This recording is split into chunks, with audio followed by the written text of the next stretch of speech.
Hey everybody, Tom Bullington here, Keller Williams Premier Realty. It is Tuesday, January 14th, 2020, and today I wanted to talk about credit scores.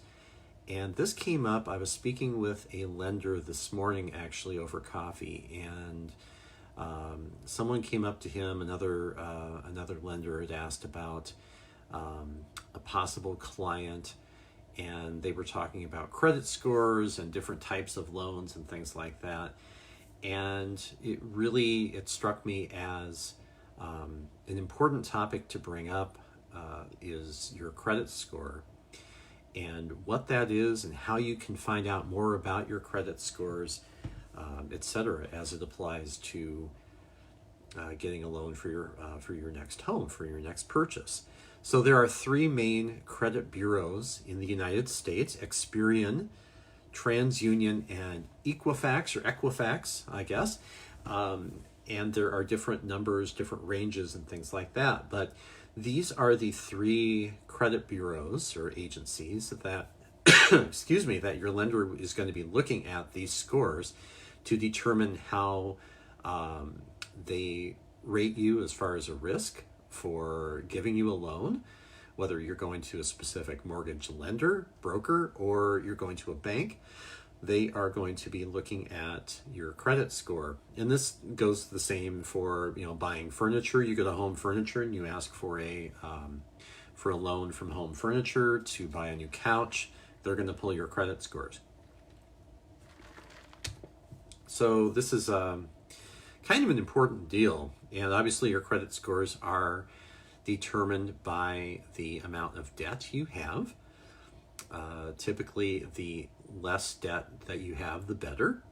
But it's also good to have some debt, because if you can demonstrate that you've had over the years a credit history of having debt and then paying it off on a consistent basis, not being late with your payments, etc., that is going to help your credit score. If you have delinquent payments, or if you've not been able to pay, or if you've paid just minimums and you have higher balances, typically over 50% of your balance is, or your credit allowance on your, let's say, credit card is debt, that's going to be a lower score than if you maybe just have 5 or 10% of your credit card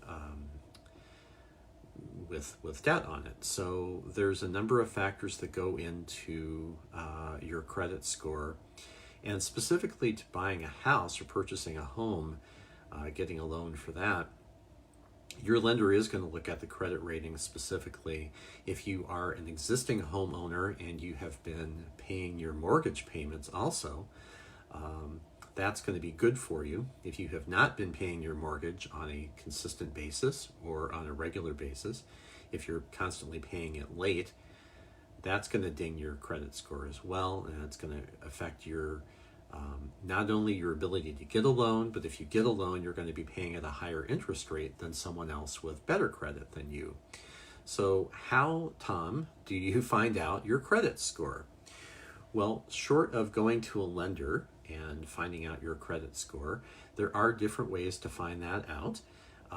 First of all, I know the bank that I bank with on my page, when I go to the website or when I go online on my phone, it shows me my credit score. So it actually calculates that and gets all the credit bureau reports right there on my phone, so I can tell what my credit rating is at a glance, which is really cool. Another way too, and this came about after the 2008-2009 financial crisis that we had, is that you can go online, I think it's annually, and you can check your credit score free of charge. You have to go on, and it's freecreditreport.com, freecreditreport.com, and they will give you the averages of the three credit bureaus. So that's Experian, TransUnion, and Equifax. So they will let you know kind of what your credit rating is. So if you are looking to either purchase a home or purchase a car specifically, or furniture or any larger ticket items, big ticket items, do some work on your home, things like that you're going to be paying credit for, these numbers will give you a good estimation of how easy it's going to be for you to get a loan, and if you can get a loan, what your interest rate might be. So I wanted to kind of go through the credit score ranges for, it's called FICO, the FICO score ranges. So it is, so if you are in a, I'm going to just pull this up. And this is from Experian, but this is generally accepted as kind of the way most of the credit agencies. Most of them are pretty close. They're pretty tight as far as the numbers. There is some, they could vary 10, 20, 50 points. But typically, and then obviously you'd want the highest number in your credit rating. But if you have a credit rating of a credit score of 800 or above, I think it goes up to 850. If anything above 800 is excellent. That's called exceptional. And that's about 21% of people, maybe even fewer than that, have exceptional credit above 800. If you are in the 740 to 799 range, 25% of people are there. 740 to 799. If you are in the 670 to 739 range, that's considered good. That's about 21%. And then anything really below 670 was, so anywhere, I think it goes down as far as 580 to or lower even, to 669. That's fair. There are ratings that are below 580, and that would be considered poor. And you know, folks are in those positions as well. So if you add up 21, let's see here, 25 plus 21 is 46, plus 21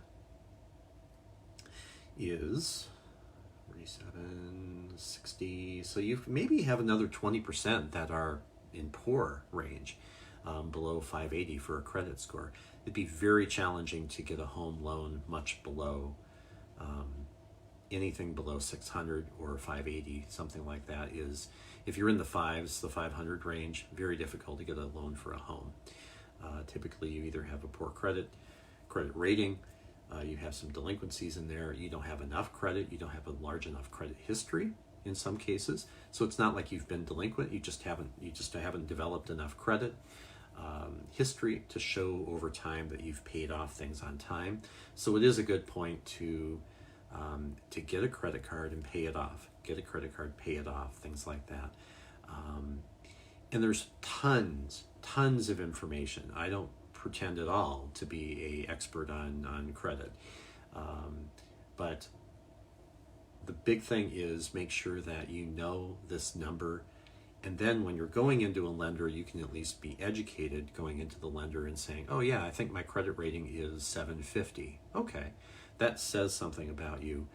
The lender is going to be pulling that information, and if he or she finds that you have a higher or a lower rating, then you can adjust accordingly. So typically it's the less debt, the better.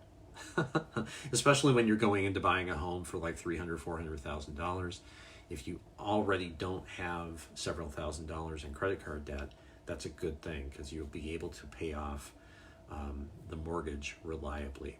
Home lenders are looking for clients who are reliable, folks who are going to pay their mortgage on time, and that the bank and the lending operation is going to be receiving their payments on a regular basis. That's what they're looking for. So a credit rating is not the complete ball game, but it's a very good indicator of your history of credibility as far as paying back your debt. So if you have any more questions about credit ratings, you can go to freecreditreport.com.